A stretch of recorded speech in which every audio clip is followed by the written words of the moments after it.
You know it? I love it. No. What, Wilds? What you're thinking? I know. Oh, it's not my He thing. does it better than you. It's not my exactly. Thank you, bro. If he does it better than me, he does it better than you. Thank you.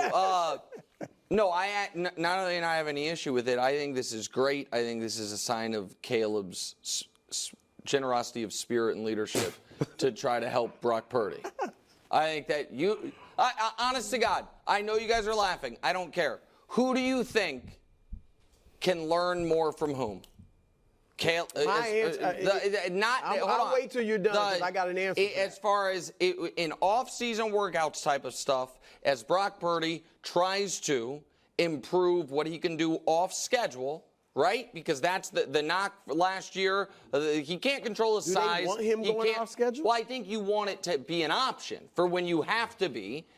Who better to learn from than Caleb Williams? So I have no issue with this. I think this is great, and I think Caleb can maybe get some tips from Brock on, what you do the week before the Super Bowl, things like that, and preparing for games. So I think all of that is a win-win. We are the exact opposite. I'm with you in that. I think it's great. Okay. But I think Caleb will learn from Brock because what has been the knock on Caleb? Being on schedule. And Brock, that's what he is. He's an on-schedule quarterback.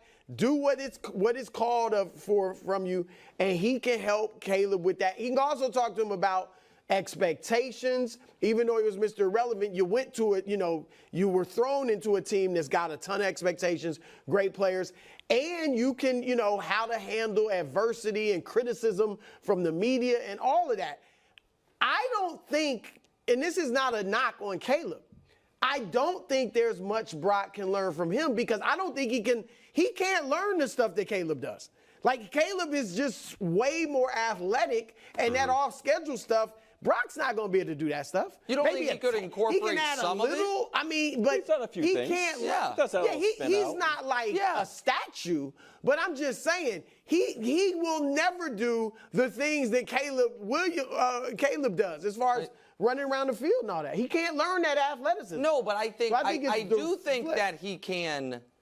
There are parts of what Caleb does on the move isn't because he's a 10 out of 10 athlete. Mm-hmm. Part of it is you could just be, and I actually think Brock, for a guy his size, is an above average athlete. I think we saw that in the playoffs more than we saw in the regular season of his ability to do. He did some things off schedule. Exactly right. But I happen to think with Brew's fair criticism of the right side of the Niners offensive line, with Trent Williams being one of the oldest starting tackles in the league, the ability to make more positive plays when things aren't perfect is something, if Brock Purdy is going to have similar success as he did last year, I don't expect it to be as picture perfect most of the time. So I think that's a win-win. I'm not being a smart aleck here, and I do think that being thrust into being the leader and quarterback of the team very young, Brock Purdy obviously has real experience on that. I think Caleb can learn from him in that.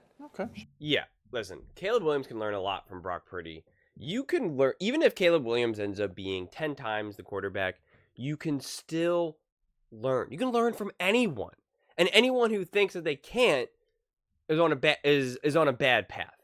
So he can learn from Brock, how to preparation, right? How to deal with the media, some leadership, just the over sense of what the heck is the NFL like? What is it like to be an NFL quarterback?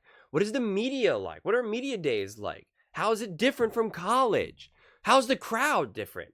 What about the away team, the home crowd? Is it louder? Is it actually quieter? Is it, more abusive? Do they throw out more slurs? Seriously, it could be anything. Because the big thing is that Brock Purdy knows what it's like to play in the NFL. So, and Caleb doesn't. That's just straight up, right? You can't debate that. It's undebatable. So that alone is just little questions. And you see this. You've probably asked those questions. It's like when for those of you who went to college or started a new job, right? You ask the other people that you either ask someone who's a year above you and you're a senior in high school and you're going to be a freshman, you ask them, oh, so what's it like? Or what about taking tests? Or is it different? Or how's the classroom sizes? Or for those of you who skipped college and went to work, right? Like before you maybe started a job and you're looking at, I don't know, maybe like HVAC or something, right? You're talking to someone and you're just like, what's that like? What is it like to do that?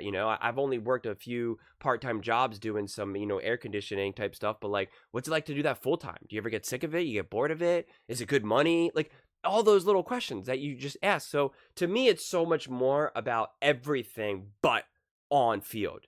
Because I don't think Caleb Williams is like, all right, yeah, look, okay, so he drops back, look at his footwork, okay, great. Oh, and his arm angle, oh, his arm does this. Like that's not what he's looking at. I don't see that. And same thing, vice versa, with Brock Purdy. But with that said, I think there's some things that do get picked up from like osmosis, right? Absorption. But they talked about how they thought that like Zach Wilson can like absorb some of Aaron Rodgers, wisdom. I think there is a degree that you are in person with him, and so Brock Purdy is watching Caleb Williams do a specific thing. Maybe it could be something as simple as just like a basic juke, right? It's just like in your mind now, and now Brock Purdy like saw it, and it's a very fundamental thing. It's called mirror neurons. Like our brains are set up to mimic people. It's why when you see someone, if you go to a baby and you go like this, they will make that face. If you smile, they smile, right? It's mirror neurons. And so especially when you're practicing with other people, and you're practicing with someone who is great and you respect, you're going to also absorb some of that stuff. So I don't think it's going to be such a concrete, specific thing like, oh, this is what he learned from Caleb. He learned a different arm angle to be able to get the ball a little bit more accurate or something. Like, to me, that's too much. But it will be potentially, and I don't mean this to sound like too weird, but it'll be more of like an energetic thing. It'll be more of like, okay, I see, he's not giving up on this play, or he hung in the pocket a little bit longer than I normally would. Let me try that. Let me see if that works for me. Right? I think it's always a trial and error because, like they pointed out, they have vastly different athleticism. So what also you need to do is understand what you can and can't do, what you can take, and what you have to leave at the table. There's a lot of people that watch plenty of tape of Patrick Mahomes, but they can't do what Patrick Mahomes can do, right? You have to figure out what you can and can't do. And that's why I always kind of called out Baker Mayfield, because Baker Mayfield watches tape of Patrick Mahomes and says, I can do that. And it's like, no, you can't. And I think what makes Brock Purdy such a good quarterback is he seemingly understands his limitations. So he doesn't try to push things in a way that puts his team at a disadvantage, that say other quarterbacks that see themselves higher than what they actually are. And I think that matters. So I think they can learn some stuff from one another, but it's just not going to be like in the way that some people are trying to potentially paint, right? Like, oh, he did a spin move there. Like, okay, sure. Like, I just don't think it's going to be very like, oh, this is how he approaches, pre-snap reads. Like, there could be a little bit of that, like maybe a little bit of tricks of the trade, but also like it's not one thing if these guys were best friends and then they were really kind of like letting each other know, but also like, let's say Brock Purdy really had some secret sauce, right? He just knew exactly what to do, when he's at the center. Like he's got a tell on every single defense out there that all these defenses do, and he knows exactly when they're going to do whatever, right? Like he's not going to be like, yo, Caleb, check this out. Like they're not going to do that. That thing doesn't even exist anyway. But even if it did, he's not going to reveal it. So. But I think it is cool that they're kind of working out together in this regard, and I think it's a good sign for Caleb. Quite honestly, I really, really do.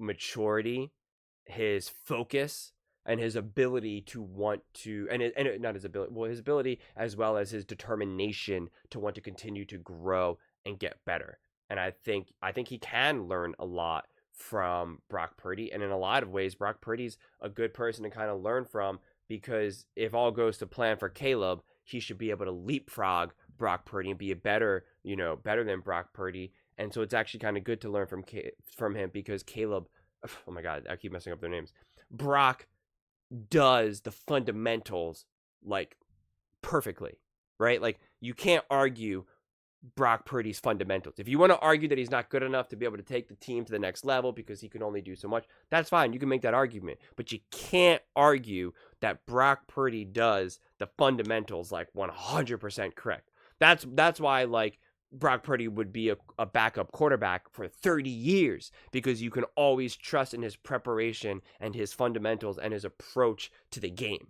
There will always be a spot for Brock Purdy as long as he's healthy and young enough to play football. And that alone is something that Caleb Williams most likely skipped because he's such an athletic freak, because he's such a good quarterback. We see this again and again and again, that these great athletes, these larger-than-life players, they skip a lot of steps because they haven't had to have it, right? They're just faster than everybody. They throw harder, throw farther. They're bigger, stronger. They're just better athletes top to bottom. So they skip some of that. And I think that's what then, more than anything, Caleb could definitely learn from Brock Purdy, because Brock Purdy's had to work really, really hard for every little inch he's gotten. Hence why he was drafted the last quarterback and the last player. But those are just my thoughts. I would absolutely love to hear yours. What do you guys all think? Do you think that this is a good thing for Caleb and Brock Purdy to train together? And who do you think can learn more, Brock or Caleb? Or neither? Let me know in the comments below. I read every single comment, so that you agree with me or disagree with me. Either way, let's get in some discussions. Let's get in some fights. But ultimately, let's just have some fun. And please do consider subscribing. We are building an amazing community here, and I would absolutely love to see you part of it. I want to build something that we all genuinely feel connected to. Something that we're really excited to be part of, and I think we're well on our way to doing it. And please don't forget to give this video a thumbs up, as it really does help with the visibility and the algorithm. Thank you so much. See you next time.